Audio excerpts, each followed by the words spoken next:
Hello friends, welcome to ABC matric. मैं हूं पिंटू सिंह।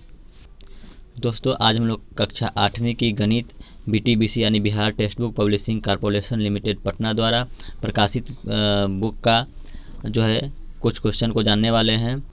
इस वीडियो के माध्यम से हम लोग जानने वाले हैं कि दशमलव संख्या पद्धति क्या होता है या फिर संख्या का मानक रूप क्या होता है। ये यहाँ पे हम लोग जानने वाले हैं। तो दोस्तों, इसके बारे में हम लोग पहले जान लेते हैं, उसके बाद हम इसको आपको लिख करके भी बताएंगे। तो क्या होता है दोस्तों दशमलव संख्या पद्धति या फिर संख्या का मानक रूप। तो दोस्तों, संख्या का मानक रूप वो होता है जब किसी भी संख्या को 1 या 9.9 के बीच में व्यक्त किया जाता है और बाकी जितने भी संख्या होते हैं उसको 10 के पावर के रूप में व्यक्त कर दिया जाता है, तब जाकर के जो है उस संख्या को हम मानक रूप में कहते हैं। तो आइए लिख करके भी इस चीज़ को जान लेते हैं कि क्या है मानक रूप। तो क्या होता है, जब किसी संख्या को 1.0 तथा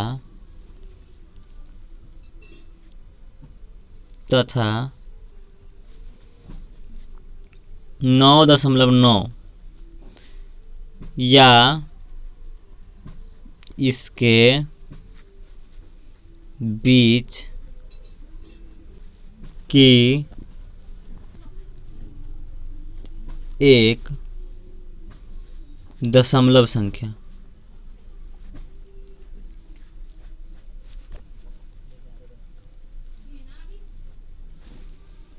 और 10 की घात के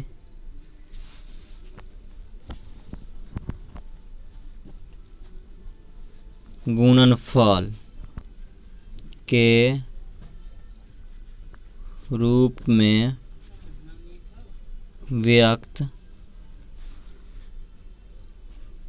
किया जाता है। तो संख्याओं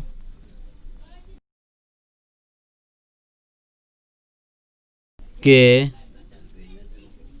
इस रूप को मानक रूप कहते हैं।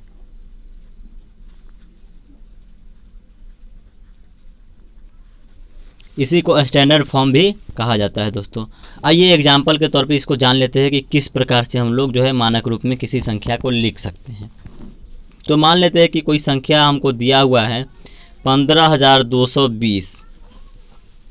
इस प्रकार से हमें कोई संख्या दे दिया है जिसको हमें मानक रूप में लिखना है। तो कैसे लिखेंगे? तो 15,220 को हम इस प्रकार से लिख सकते हैं। दोस्तों, हमको 1 और 9 के बीच में ही लिखना है। 1.0 और 9.9 के बीच में ही रहना चाहिए वो संख्या, तब जाकर के हम इसको मानक रूप में कहेंगे। तो आइए करके देख लेते हैं मानक रूप में लिख करके। हमको यहाँ से अगर हम इधर लाते हैं दशमलव को, 1 के बाद अगर हम दशमलव को डालते हैं तो हमें 15.220 हो जाएगा, जो कि यहाँ पे नियम के अनुसार गलत हो जाएगा। 9.9 अधिकतम संख्या है और न्यूनतम संख्या जो है वो आपको 1.0 है, तो इसी दोनों के बीच में होना चाहिए। तो हम इस दशमलव को यहाँ नहीं डाल करके यहाँ पे डालते हैं, तो क्या हो जाएगा 1.5 इस प्रकार से हो जाएगा, जो कि 1.0 तथा 9.9 के बीच का है, यानी यहाँ पे नियम का उल्लंघन नहीं हो रहा है।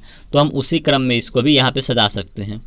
तो क्या लिखेंगे 1.522 गुणे यहाँ पे 10 के पावर कितना डालेंगे दोस्तों? तो दशमलव हम कहाँ पे डाले हैं? यहाँ पे। तो यहाँ से इधर कितने संख्या है? 1 2 3 4, टोटल 4 संख्या है, तो 10 के पावर हम लोग यहाँ पे 4 लिख देंगे। इस प्रकार से इस संख्या का जो है मानक रूप हो जाएगा 1.522 गुने 10 के पावर 4, ये हो जाएगा। या फिर दूसरा कोई संख्या हम ले लेते हैं, मान लेते हैं कि 2,43,000 हमको दिया हुआ है।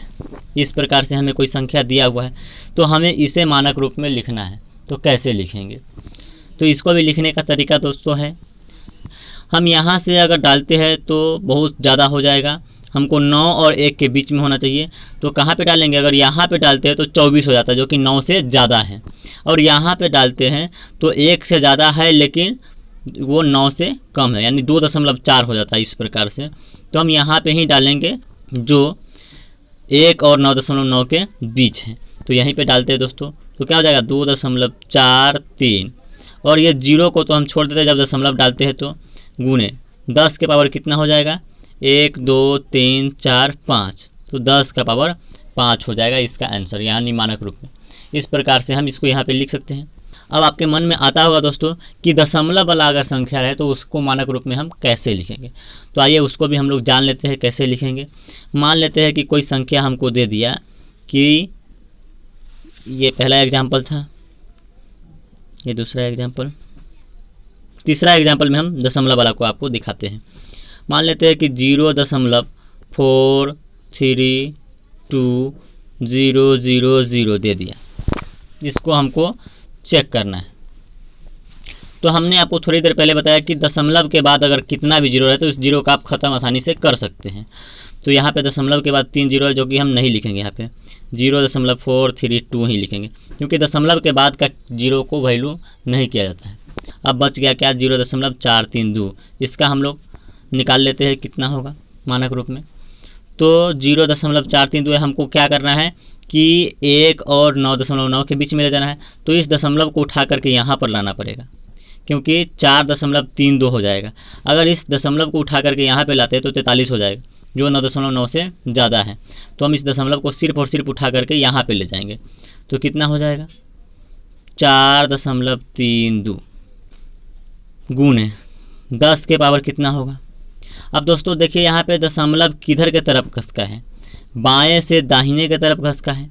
इसीलिए जब बाएं से दाहिने के तरफ दशमलव को हम घसकाएंगे तो उसका पावर जो है वो नेगेटिव में देंगे। जितना घसकाएंगे उतना पावर नेगेटिव में हो जाएगा, यानी हम 1 अंक घसकाए हैं तो आगे तो यहाँ पे पावर माइनस में 1 हो जाएगा। अगर यहाँ से हम इधर के तरफ घसकाते तो हमारा जो है 10 के पावर जो है वो माइनस में नहीं प्लस में होता। जैसे हम यहाँ से इधर के तरफ दशमलव को घसकाए हैं तो यहाँ पे क्या हो गया है, प्लस में घात हुआ है, तो वही यहाँ पे हो जाएगा। अगर एक और संख्या हम ले लेते हैं जो कि आपको यहाँ से पूरा आपका कन्फ्यूजन दूर हो जाएगा। देखिए दोस्तों, इस एग्जाम्पल के द्वारा आपका सारा कन्फ्यूजन दूर हो जाएगा। मान लेते हैं हमको दिया है 12.567 और 0, इसका हमको ज्ञात करना है मानक रूप। तो पहले इसको हम क्या लिखेंगे, 12 दशमलव, ये जो है लास्ट में एक 0 है, 0 को हम हटा देंगे क्योंकि दशमलव के बाद के 0 का कोई वैल्यू नहीं होता है। तो 12.567 हो जाएगा। अब इसको हम लोग हल करेंगे तो दशमलव अगर हम दाहिने के तरफ घसकाते हैं दोस्तों तो क्या होता है, ये तो ऑलरेडी 12 है, अगर दाहिने की तरफ घसकाएंगे तो 125 हो जाएगा, और एक और जो है दाहिने की तरफ घसकाएंगे तो 1256 हो जाएगा, और अगर एक और आगे घसकाएंगे तो जो है 12,567 हो जाएगा, जो कि इस रूल के हिसाब से गलत है। हमें क्या होना चाहिए, 1 और 9.9 के बीच ही होना चाहिए। अब यहाँ पे हमें आ रहा है ज़्यादा, तो हमें कम लाने के लिए क्या करना पड़ेगा, इस दशमलव को घसकाना पड़ेगा इधर की तरफ, बाएं की तरफ, तब जाके क्या हो जाएगा 1.2567, जो 1 और 9.9 के बीच में ही है। तो क्या हो जाएगा, हम इसको इधर ही घसका लेते हैं, तो क्या हो जाएगा 1.2567।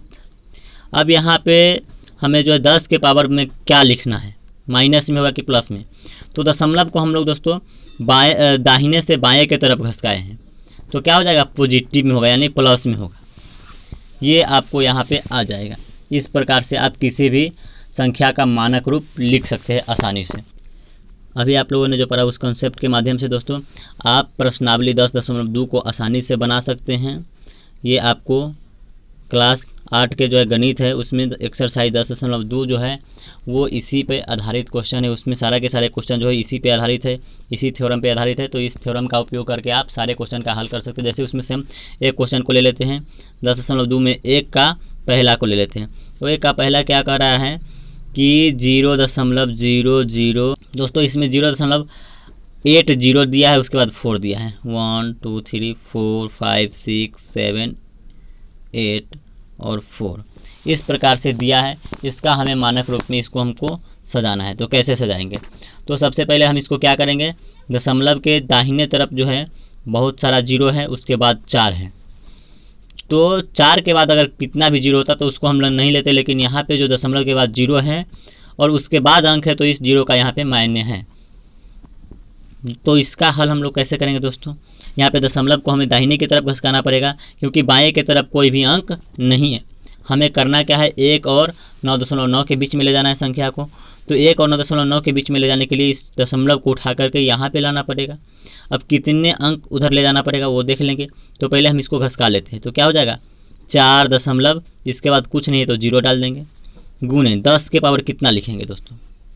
तो ध्यान रखिए कितना हम लोग घसका रहे हैं। तो डायरेक्ट यहाँ से घसका करके हम 4 के बाद ले जा रहे हैं। तो इसके बाद जितना भी अंक है उस सबको हम गिन लेंगे, क्योंकि लास्ट हमारा यहाँ पे हो रहा है।